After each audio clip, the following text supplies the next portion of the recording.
Olá, sejam todos bem-vindos em mais um podcast e por falar em economia criativa. Estamos aqui nos nossos encontros criativos. Esses encontros criativos fazem parte da programação do projeto Cidades Vibrantes, Cultura, Criatividade, Solidariedade no Desenvolvimento Local, Formação em Cidades Criativas e Destinos Inteligentes, viabilizado com recursos da Lei Paulo Gustavo, por meio do edital promovido pela Secretaria de Cultura do município de Londrina. Estamos aqui com um convidado mais do que especial, Lucas Balcone, nosso amigo de longa data. Temos aí vários projetos sendo desenvolvidos, né, Lucas? Fala um pouquinho sobre você, Lucas. Bom dia, boa tarde ou boa noite a todos, dependendo do horário que estão me assistindo. É sempre um prazer falar com vocês. Meu nome é Lucas Balcone, como você falou, sou professor, advogado, sou mestre e doutor em Teoria e Filosofia Geral do Direito pela USP. Estudei durante longos anos epistemologia, inovação e tecnologia, isso tanto na área mais doutrinária mesmo, né, da teoria da ciência, como na aplicação disso em termos de desenvolvimento econômico. Já escrevi livro, já escrevi alguns artigos sobre isso também, e hoje atuo especificamente na área de propriedade intelectual e inovação aqui em Londrina, no nosso escritório, e fiz o curso. Dei o curso, palestrei no curso sobre propriedade intelectual e cidades criativas da Educriativa. Muito bom, você veja a sua formação muito vinculada aí na área de tecnologia, né, na área de inovação, direito. Tem a ver, cara, a gente fala assim, direito, advogado, falando sobre inovação, tecnologia. Tem liga isso aí? Sempre tem liga. Bom, primeiro, eu sempre gosto de falar, sendo um professor de teoria do direito, que direito é uma ciência social, né? As pessoas às vezes esquecem porque, enfim, mas está dentro da ampliação ali daquilo que é ciência social, assim como economia. Então, o direito tem tudo a ver com relações sociais, com inovação, com mudanças tecnológicas, né? Isso, qualquer mudança tecnológica, ou pelo menos as mais disruptivas, muda-se muito as relações sociais, então isso acaba atingindo direta e indiretamente a relação normativa, legislação. Então, vamos pegar aí o Uber, né, e as relações de trabalho, vamos pegar a Netflix, as relações de produção audiovisual. Então, sempre que há uma disrupção tecnológica, isso necessariamente acaba afetando as áreas normativas. Cada palavra difícil que você fala, cara, disrupção, né? Disrupção tecnológica, é isso aí, né? A gente pode... Eu gosto de falar que... Bom, eu vou também trazer um pouco aqui mais um pouco de teoria, mas eu prometo que eu vou tentar explicar. Vamos lá. Eu gosto muito de um autor chamado Thomas Kuhn, que fala sobre a estrutura da ciência, e ele diz que os movimentos científicos, na verdade, eles são modificados através de estruturas. Não necessariamente há uma evolução contínua. Às vezes há uma disrupção, ou seja, quando os precedentes anteriores eles são excluídos e passam a ter novos precedentes. Isso existem diversos, vamos assim dizer, exemplos históricos. Posso citar talvez o mais disruptivo, que seria da física newtoniana para a física quântica, onde você precisa remodular todo um segmento tecnológico, todo um segmento científico para conseguir, vamos assim dizer, dar conta dessa nova estrutura de desenvolvimento. Tecnologia é a mesma coisa, né? Quando há uma tecnologia, ela, vamos assim dizer, quebra laços com as relações antigas e cria novas relações, seja sociais ou tecnológicas. Ou seja, as pessoas têm que aprender a viver nessa nova realidade. Tem que retomar. E é interessante quando a gente fala isso, eu gosto também de citar que a disrupção, ela não te dá um tempo para você se adaptar a ela. Ela simplesmente muda e você ou muda junto ou você vai ficar antiquado, né? Então, se a gente puder falar bastante relações de trabalho, isso alterou muito nos últimos anos, mas todas as relações de produção audiovisual, a própria TV mudou muito, né? Assim, hoje a gente fala de VOD, hoje a gente fala de Netflix, a gente fala enfim, de YouTube, que virou também canais de televisão e comunicação. Então ela simplesmente muda as relações sociais, ou você se adapta a elas ou você fica completamente antiquado. Ela te interessante, força, né, Lucas? Porque se a gente pensar na questão de gerações, né, aproveitando aí a sua deixa, eu gosto muito dessa discussão sobre inovações que são disruptivas, né, aquilo que realmente rompe com o jeito de, não só a tecnologia, mas da forma como nós nos relacionamos com ela e com as pessoas, né, tudo isso impacta. Se a gente olhar a questão das gerações, talvez a nossa geração, a minha um pouquinho mais, depois a sua, sofreu um pouco mais com isso, né? Com essas mudanças que vem acontecendo de uma forma muito acelerada. Mas as novas gerações já conseguem navegar com isso, nesse meio de mudanças com maior facilidade, não é? Sim, né? A tendência é cada vez serem mais rápidas o desenvolvimento tecnológico, né? Isso, historicamente, também, se a gente for fazer os recortes das disrupções, a gente vai ver que demorava-se mais tempo para novas disrupções tecnológicas acontecerem, e nos últimos anos isso começou a ficar mais achatado, né? Então, a cada 10, 5 anos já aparecem e já surgem coisas novas. Esse pessoal já nasceu nessa transformação, nesse meio mais rápido, então eles são mais adaptativos. São mais ansiosos também, mas são mais adaptativos do que a gente. Então tem seus prós e contras. Como nós nascemos, nos acostumamos, né, com modificações mais antigas, então eu peguei internet de escada, eu peguei os Pentiums lá, aqueles que ligava, demoravam 5, 6 minutos para ligar, tinha que ligar e pegar uma água, né? Saía, exato, ia tomar uma água, fazer alguma coisa, depois voltava, o computador estava ligado, mexia no DOS. Sim, perfeito.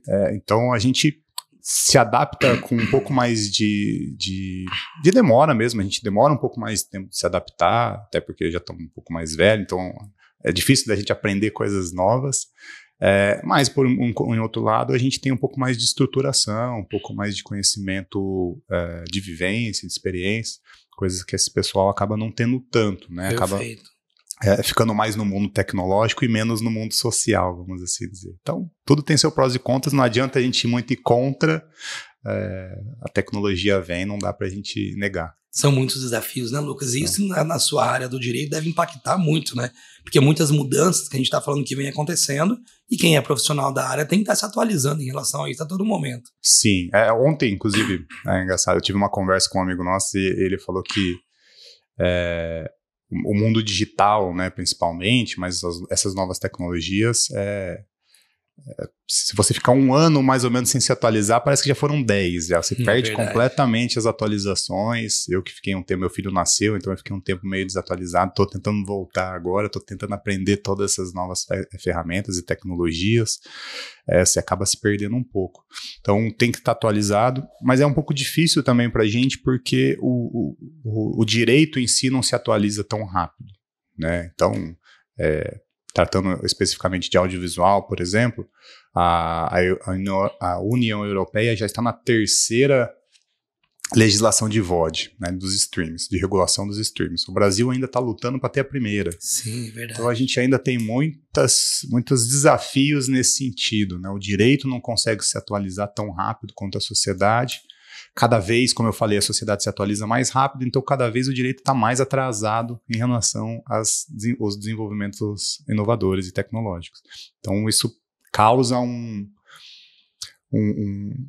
paradigma muito sério para a gente. Ao mesmo tempo a gente precisa estar muito atualizado e ao mesmo tempo a legislação não está. Então para a gente tentar fazer uma justaposição, vamos assim dizer, dessa relação é um pouco complexa. Que grande desafio, né? Esse é o desafio. Esse talvez seja o maior desafio, mais até do que estar atualizado. Perfeito, exatamente. Agora, avançando aqui na questão da economia criativa, a gente está falando aqui de disrupções, né, de mudanças de paradigmas, inclusive, que afeta as relações, que afeta as formas de a gente enxergar e tratar aí a questão da tecnologia.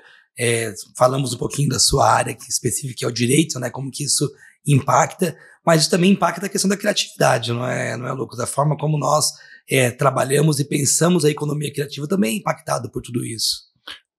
Como eu falei, né, todas as relações acabam mudando, então a economia também acaba se transformando de uma forma visível, né, muito mais fácil, inclusive, a gente ver como a economia muda, as relações econômicas mudam.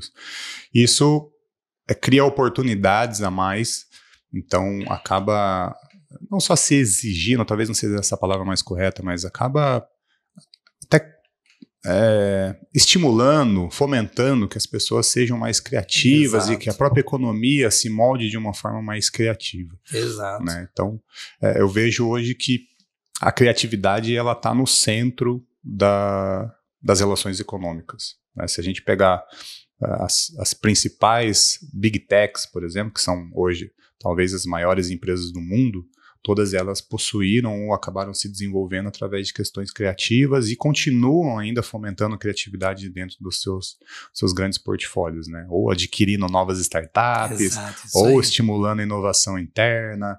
Enfim, se a gente parar para pegar qualquer uma dessas grandes big techs, a gente vai ver que existe uma relação muito direta com esse fomento criativo e inovador lá dentro. Inovação e criatividade estão intimamente ligadas, então. Sim, ao meu ver, sim. Sim, né? É isso aí. Você trabalha com propriedade intelectual, Sim. né? E a gente está falando aqui de economia criativa, de inovação, seguindo nessa linha. Para a gente entender um pouquinho melhor, quando a gente fala propriedade intelectual, né, a gente está falando do que exatamente? Propriedade intelectual, eu gosto de dizer que é a estrutura jurídica, obviamente, que vai assegurar e proteger o desenvolvimento inovador e tecnológico. E criativo também, né? Então, é o ramo do direito, o grande ramo do direito, tem diversas questões ali, marcas, patente, desenho industrial, know-how, segredo, enfim, são várias questões, concorrência desleal, etc., que vai permitir, ou não, vai depender também daquilo que a gente está tratando, Sim. a proteção do Estado para esse desenvolvimento criativo ou inovador tecnológico. Então, não é a única e exclusiva área do direito que vai proteger esse criativo, essa inovação, mas é aquela, talvez, que seja a principal por proteger, de fato, os ativos intangíveis, ou seja, a intelectualidade do sujeito, da empresa, etc. Então, é aquele raminho do direito que vai te assegurar que esse seu desenvolvimento inovador tecnológico seja, de fato, seu e que você possa oferir questões patrimoniais em cima dele. Perfeito. Então, propriedade intelectual tem tudo a ver com proteção. Tudo a ver com proteção. Né? A gente conversa muito sobre isso, né? A propriedade intelectual, ela ajuda a fomentar, obviamente, né? Porque se você não tem a proteção, você acaba não sendo estimulado para desenvolver a inovação, a criatividade. Mas no final das contas, como todo o ramo do direito, o foco é mais em proteger, assegurar, dar uma maior transparência no seu... então meu custo para inovação tecnológica é X, eu vou ter tanto tempo como exclusivo para eu desenvolver isso. Sempre quando a gente está fazendo uma análise de propriedade intelectual, eu gosto de fazer uma análise também de custo-benefício em relação à sua proteção. Né? O quanto vale a sua marca para você, o quanto vale essa patente para você, o quanto vale essa ideia para você, porque assim a gente consegue criar estratégias de proteção mais amplas. Se a proteção é porque existe risco, né? Então, muitas vezes aquelas pessoas, aqueles profissionais que estão desenvolvendo seus projetos, que estão vinculados aí à economia criativa, que diz, não, isso aqui não tem nada a ver, isso aqui não vou gastar com isso agora. Na verdade, existe um risco por trás disso, né? Sempre existe risco, né? E hoje em dia, cada vez é mais fácil da pessoa se apropriar da sua ideia. Né? Hoje existem N formas de você fazer engenharia reversa de software ou engenharia reversa de um produto, enfim, usurpar uma marca, violar um direito autoral. Sempre foi fácil piratear, vamos assim dizer, de uma forma, mas hoje a coisa está muito mais absurda, né? Muito mais simples, pois existem N dispositivos que facilitam esse caminho. Então a ideia da propriedade intelectual é justamente minimizar esses impactos. É óbvio, a gente nunca consegue resolver. Os advogados não fazem milagre, né? Eu costumo dizer isso, não faço bruxismo, não é nada. A gente minimiza os impactos, né? Mas resolver 100% é muito difícil, especialmente quando a gente está falando de questões tecnológicas. Sim, perfeito. Mas a ideia é sempre essa, né? É evitar que você perca a sua ideia, o seu desenvolvimento intelectual para um concorrente ou para uma outra pessoa que você acabe nem conhecendo, enfim, que você não perca esse seu trabalho, né? Porque no final das contas, trabalho intelectual também é trabalho. Claro, e hoje em dia também a disseminação das informações é muito fácil, né, Lucas? Então você, às vezes, está colocando alguma coisa ali na internet, num blog, no YouTube, nem imagina quem está acessando, quem está olhando, né, o seu material. Por isso da importância de buscar esse tipo de proteção, né? E eu sempre achei que os advogados resolviam tudo, cara. Não, infelizmente a gente não faz magia negra ainda. Quem sabe um dia a gente consiga.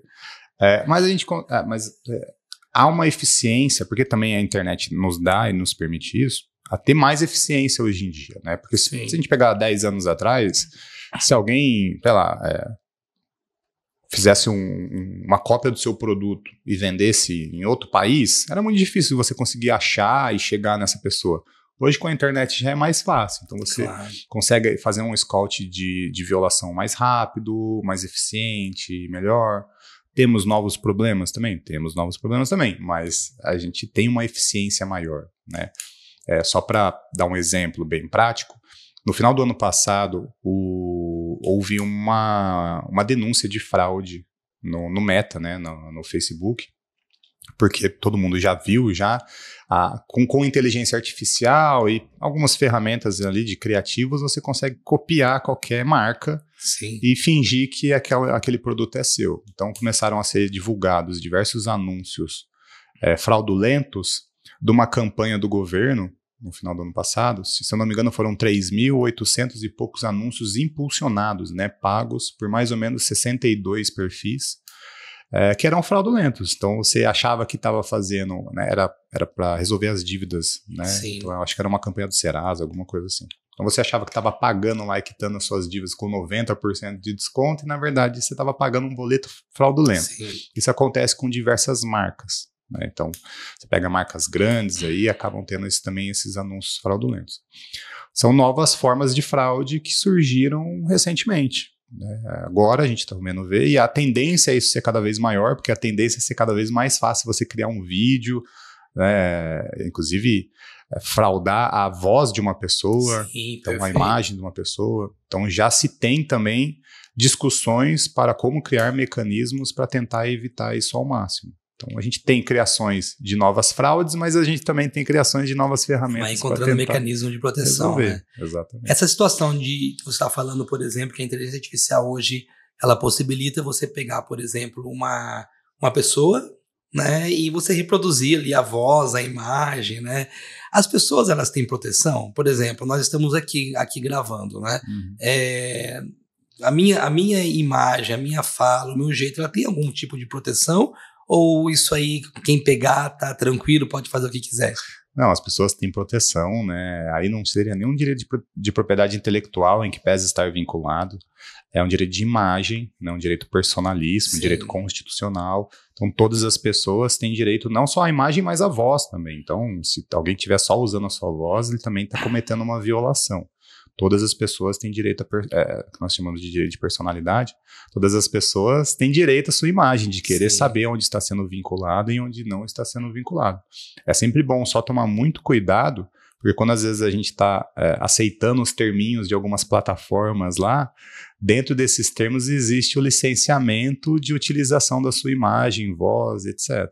Então tem que tomar cuidado aonde você está subindo os seus vídeos, aonde você está criando conteúdo, porque pode ser que você esteja licenciando essa sua imagem. Mas todo mundo tem direito, e eu posso, no Brasil isso é um direito que nós chamamos de fundamental, então ele é personalíssimo, eu posso evitar que qualquer pessoa faça uso indevido da minha imagem. Hoje com a inteligência artificial o negócio ficou um pouquinho mais complicado, né? Porque a gente vê em especial essas pessoas mais famosas, né? Esses grandes astros que eles acabam utilizando as imagens deles, né? E hoje você consegue imitar, né? Então ficou uma coisa até difícil de você conseguir controlar tudo isso, né? Exato. Eu acho que essa discussão ela começou muito ali, eu não me lembro exatamente qual das eleições passadas, mas foi com o deepfake do Dória, né? Não sei se você vai lembrar desse caso. Eu lembro, sim. Isso foi o primeiro, né? E hoje existem N exemplos que eu poderia dar. Existe, por exemplo, um exemplo de deepfake de uma empresa de fachada que foi criada uma inteligência artificial, que era um CEO, que na verdade não existia, era um vídeo falsificado, vamos assim dizer, fraudulento. E essa empresa conseguiu desviar milhões de reais fazendo vídeos falsos. Então hoje, de fato, a internet e a inteligência artificial permitem isso que nós chamamos de deepfake, né? Criar um vídeo com uma pessoa, com a voz dela, muito real, muito realista, muito fidedigno, né? Que de fato transmitam e passe uma confiança, e esse vídeo seja completamente falso. Então, como eu falei, surgem essas novas tecnologias e após delas a gente precisa começar a tentar entender quais são as relações novas que elas vão trazer. Mas porque por outro lado ela também facilita muito a criação de conteúdos audiovisuais corretos, né, bonitinhos, vamos assim dizer, mas elas criam essas possibilidades de golpe, de fraude, de violações. Então, é necessário agora se criar mecanismos que tentem impedir essa utilização indevida. Dá para perceber aqui que desde o começo da sua fala, você sempre traz essa questão de prós e contras, né? Nunca assim, é ruim totalmente ou é bom totalmente, né? Tudo tem a parte positiva, aquilo que pode potencializar o nosso trabalho, a nossa criatividade, a nossa produção, mas tem ali a questão do que envolve também de dificuldades, de problemas. Eu acho que o direito vem muito para ajudar nesse processo.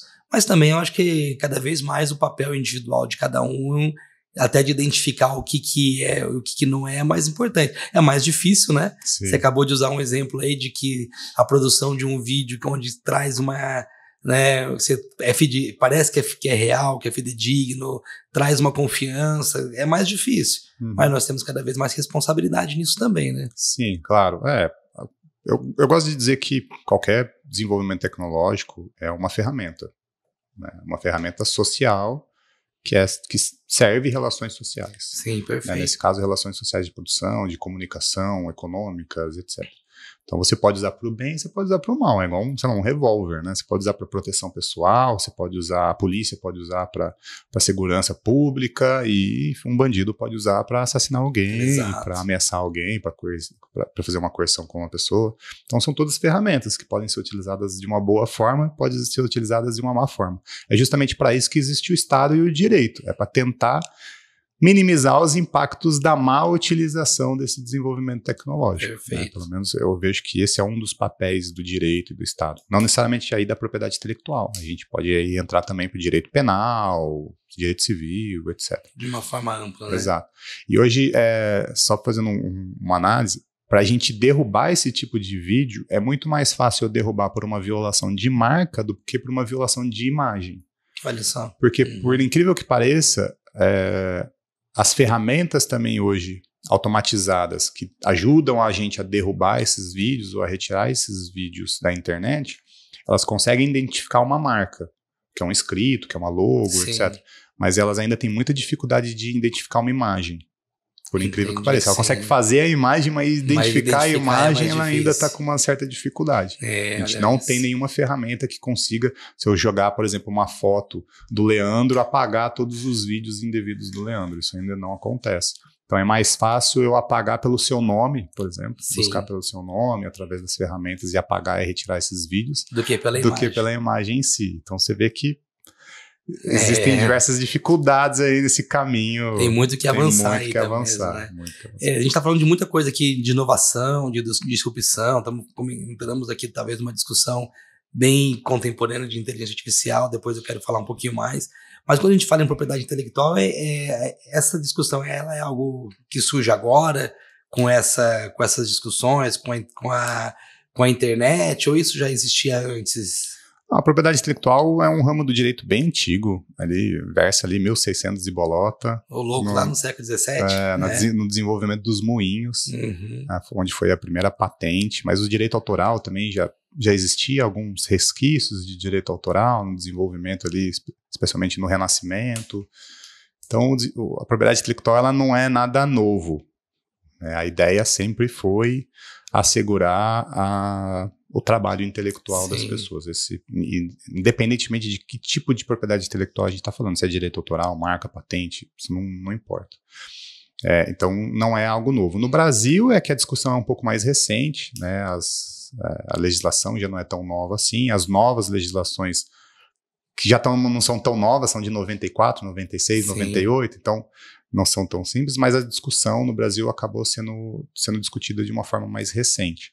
E quando a gente fala de propriedade intelectual, não é só para coisas disruptivas, é para quase tudo que seja ali trabalho intelectual. Como eu falei, é para um livro, é para um vídeo, é para um podcast, é para uma ideia que você tem de gestão, é para um modelo de negócio, enfim, ele serve para coisas até cotidianas, né? Inclusive coisas cotidianas.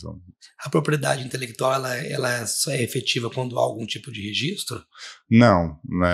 Os registros, eles facilitam por materializar o seu direito.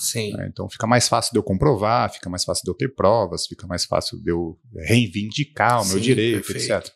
Mas a propriedade intelectual, ela serve inclusive para segredo de negócio, que são coisas que não ficam registradas em lugar nenhum. Inclusive, quanto Eu menos... não quero registrar, quanto né? menos Exato. registro, melhor, né? A gente sempre fala da fórmula da Coca-Cola, mas Uhum. existem N outros exemplos, né? Então, quanto menos eu registrar, ou quanto mais seguro for essa minha informação, melhor.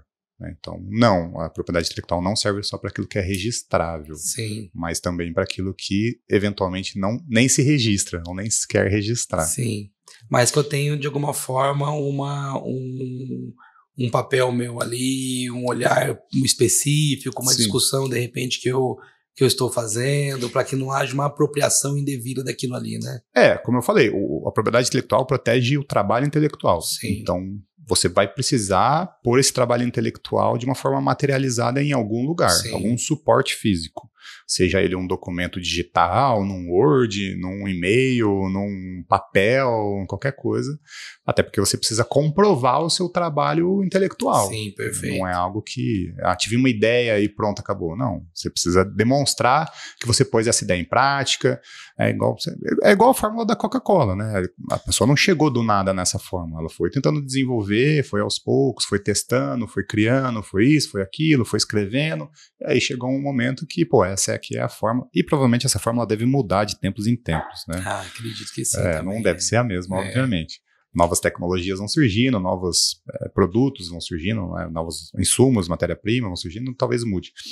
Mas eles vão mudando e isso fica lá patenteado, não, registrado em algum material. Sim, eu preciso perfeito. ter esse suporte. Perfeito. É bem interessante essa discussão, né? Ainda mais quando a gente fala em criatividade, porque às vezes a gente está fazendo as coisas, né? E está produzindo e tá. Fala, ixi, agora eu não registrei, eu não fui atrás disso, como que eu faço? Então é importante, né, as pessoas entenderem também que que não necessariamente tem que ter um registro pessoal, porque a gente fala muito de registro quando a gente fala em marcas e patentes, né? A gente fala de registro quando a gente está falando de propriedade industrial. Industrial. Que são coisas mais mercadológicas. É diferente industrial de intelectual. A propriedade intelectual é o gênero da qual várias espécies estão vinculadas. Então, eu tenho direito autoral, eu tenho direito de software, por exemplo, eu tenho aí a propriedade industrial, onde está vinculada a marcas, patentes, desenho industrial, know-how, etc. Então, a gente chama isso de direito de exclusiva, né? Quando eu tenho um registro concedido pelo Estado de forma bonitinha, física e tal, como se fosse uma propriedade comum, né? Como se fosse um carro. Você tem lá o seu documento com o seu nome, a marca você vai ter o documento com o seu nome, a patente você tem o documento com o seu nome, o desenho industrial você tem o documento com o seu nome, o cultivar você tem o documento com o seu nome, o software você pode ter o documento com o seu nome. Mas existem direitos que você não vai ter esse documento. E, inclusive direitos de propriedade industrial, como o know-how técnico. Eu não tenho um registro específico. O know-how técnico eu sei fazer. Isso, é um sei fazer. Então, o know-how técnico ele sempre está muito vinculado a um contrato de franquia, por exemplo. Um contrato de franquia, as pessoas não sabem, mas é um contrato de know-how técnico, de transferência de tecnologia. Entendi. A classificação de um contrato de franquia é essa. Por quê? Porque eu estou licenciando a minha marca, obviamente eu também tenho essa vinculação necessária, mas eu estou passando, ou deveria pelo menos passar, que nem sempre isso acontece, um know-how específico de gestão, um know-how específico de produção. Aí eu também passo segredos, porque eu acabo passando quem é o melhor fornecedor, eu acabo passando como é a melhor forma de desenvolver, sei lá, vamos pensar num bolo, né? O bolo, enfim, tudo isso é protegido através da propriedade industrial, e isso, por exemplo, não tem registro. Sim. Mas é passível de ser protegido. Esse saber fazer é interessante que você está falando, porque no âmbito mais coletivo, quando a gente vai discutir patrimônio, que é muito a minha área, quando a gente vai para patrimônio material, nós temos os registros do saber fazer coletivo, né? Então você tem lá o saber fazer o queijo de Minas. Sim. Não é individual, mas ele é um saber coletivo que tem uma proteção. Sim. Dentro do ambiente, dentro do que a gente fala de patrimônio cultural e material, tem uma proteção. Sim. Você tem um estado, tem um registro e tal. Quando eu vou para o aspecto individual ou industrial, que a gente está falando, tem uma proteção também. Exato. Eu estou protegendo aquela forma de fazer que é muito específica daquele produto, daquela empresa, ou daquela indústria. É mais ou menos isso, né? É, mais ou menos isso mesmo. É um saber fazer diferenciado, né? Hoje, dando um exemplo bem prático, assim, a gente trabalha muito com empresas, além de franquias, que talvez seja o exemplo mais palpável, nós trabalhamos muito com empresas de assistência técnica.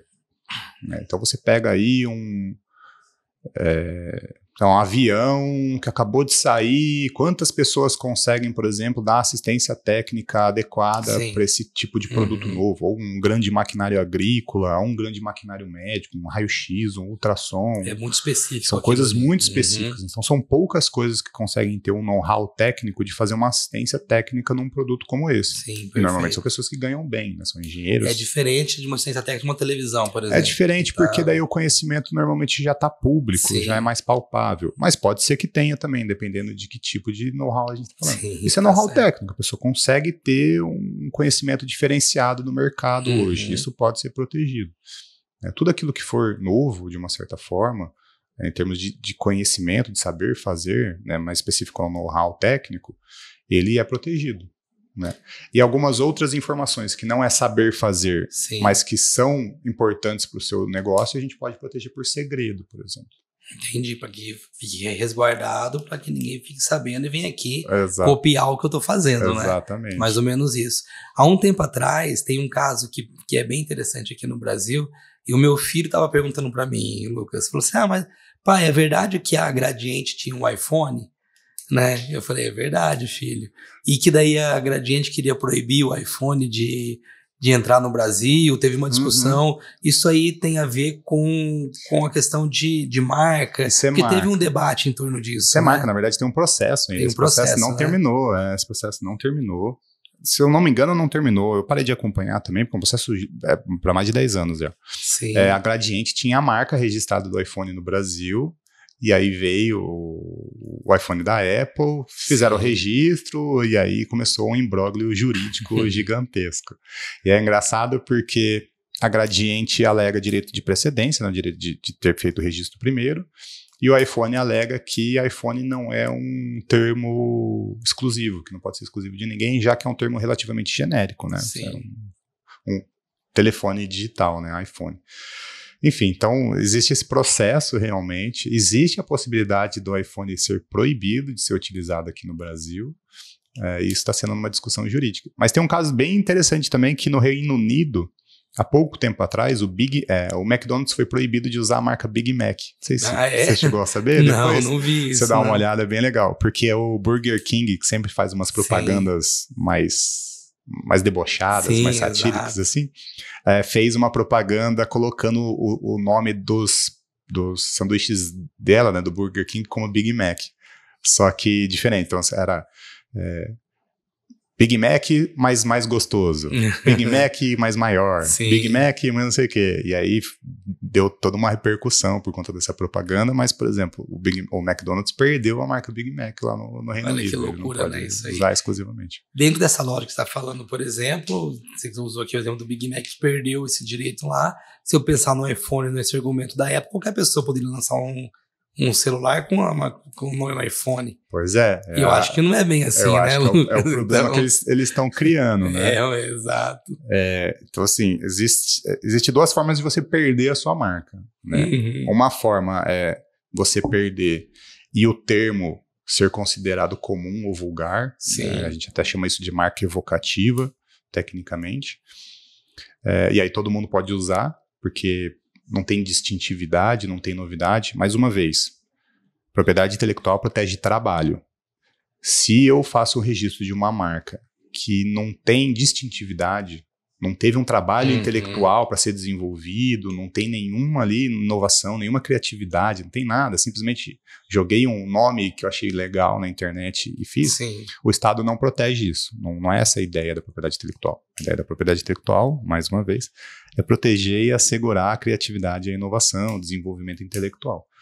Então isso nós chamamos de marca evocativa, que são marcas simples, né? São marcas que não conseguem de fato, ou que não podem ter de fato a sua exclusividade. E aí qualquer pessoa pode usar. E existem marcas que você perde por um concorrente seu, ou por alguma outra pessoa, porque ou ela fez o registro primeiro, ou enfim, você acabou perdendo algum prazo, etc e tal. E aí essa outra pessoa pode usar de forma exclusiva e você não, então ela pode te impedir de usar. Mas isso aí tem que tomar alguns cuidados, bastante cuidado. Acontece muito. Tá? Mais do que as pessoas imaginam. Lucas, outro caso também que pegou bastante, acho que tem muito a ver com a questão do audiovisual que nós estamos discutindo. Um tempo atrás saiu a notícia que o Mickey poderia ser utilizado por qualquer pessoa. né, que estaria liberado o uso do desenho da marca Mickey. Não é bem isso, né, que aconteceu, mas saiu essa notícia aí e causou um certo alvoroço, né, até porque o Mickey foi o primeiro e parece que outros vão começar a acontecer por conta de uma legislação americana, né.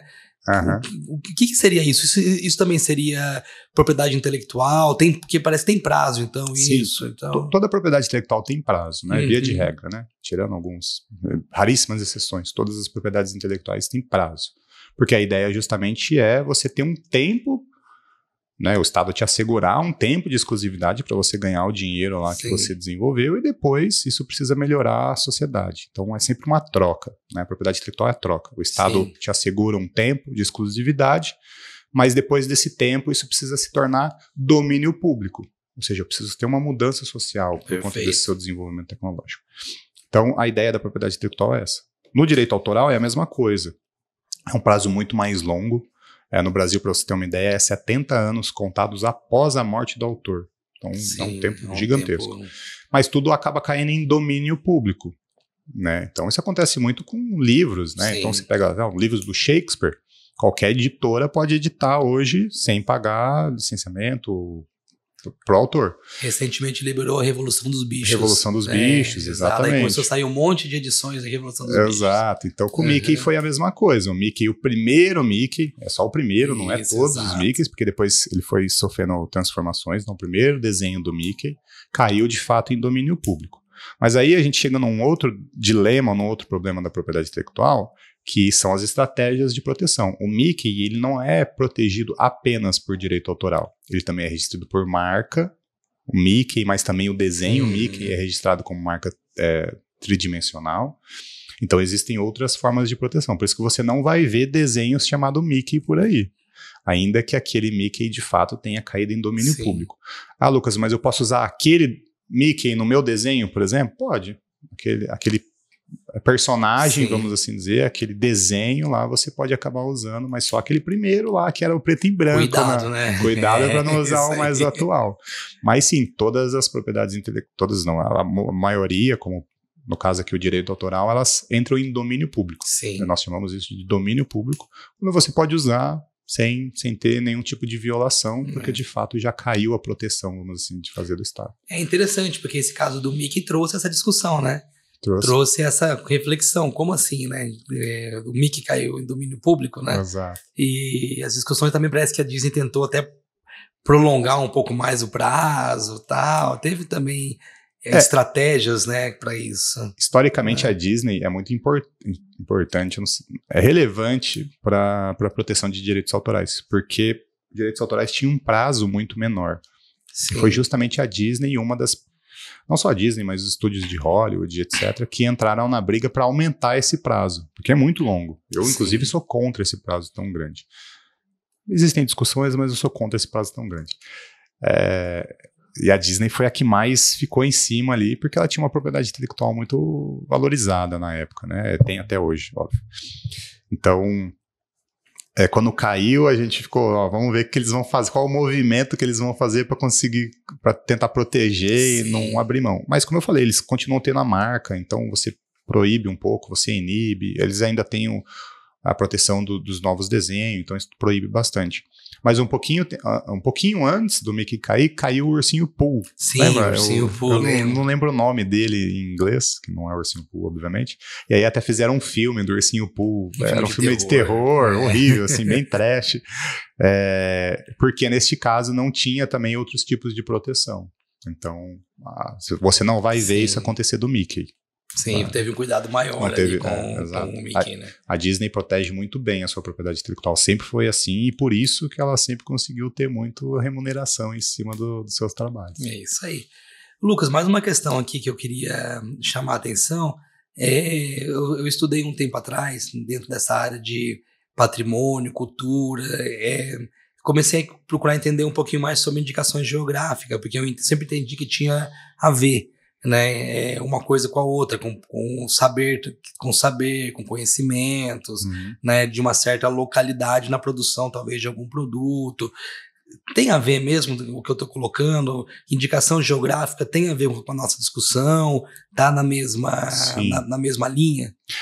Eu gosto muito de indicação geográfica, tá? Eu sou apaixonado, infelizmente o Brasil não utiliza muito disso, porque indicação geográfica é quando a região ela é própria, seja por uma questão física ou por uma questão intelectual, para a produção de um certo tipo de produto. Sim. A regra é ser produto. Existem hoje algumas exclusões para serviço, tá? Mas a regra é produto. Vamos falar de produto.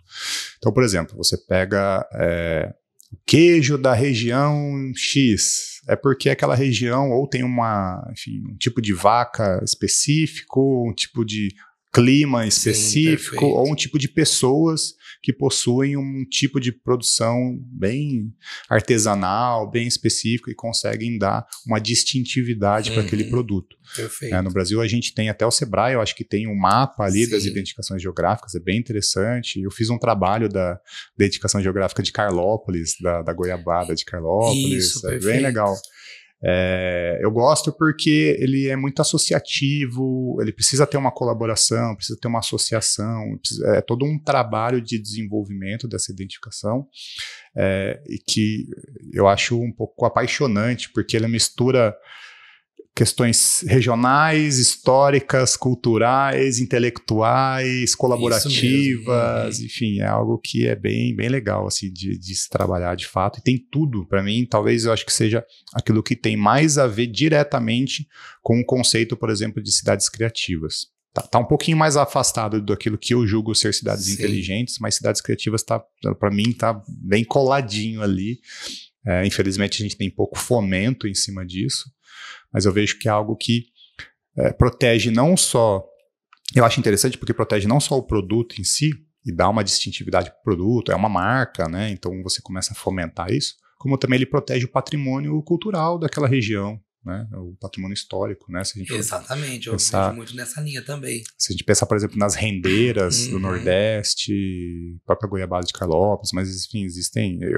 Eu sempre tentei aqui em Londrina, por exemplo, a seda, acho que tem uma certa distintividade, enfim, então acredito que você consiga fazer essa proteção mais múltipla com um único instrumento de propriedade intelectual. Acho muito legal, eu gosto muito dessa questão de indicação geográfica, a gente vai ter que fazer depois um programa só sobre isso, porque o nosso tempo já acabou, Lucas, nós estamos aqui... Rapidinho. Pois é, cara, a gente estava preocupado, né, como que ia ser o tempo, mas foi rápido, ficou muita coisa ainda para a gente discutir, mas teremos outras oportunidades. Queria agradecer, né, a sua presença aqui na nossa discussão, no nosso podcast. Eu que agradeço. Né? E é sempre bom a gente conversar sobre esses temas, são temas realmente relevantes quando a gente trabalha com economia criativa. Né? Eu que agradeço, fico à disposição para a gente conversar mais, talvez, para a gente sentar e discutir coisas que sejam aí relevantes em termos de propriedade intelectual, inovação e cidades criativas. Gosto muito do tema, acho que de fato precisa ser mais difundido. Parabéns pelo trabalho de vocês, inclusive, acho que é essencial e relevante. Fico muito feliz de poder participar e colaborar um pouquinho. Perfeito, obrigado. Lucas, obrigado. Obrigado a você que está nos acompanhando, né, em mais um podcast por falar em economia criativa, neste caso vinculado como chamado aqui de encontro criativo, né, porque está vinculado ao projeto Cidades Vibrantes, Cultura, Criatividade, Solidariedade no Desenvolvimento Local, Formação de Cidades Criativas e Destinos Inteligentes, que foi viabilizado ali pela Lei Paulo Gustavo por meio de edital lançado pela Secretaria de Cultura do município de Londrina. Espero que tenham gostado da nossa discussão e até o nosso próximo podcast.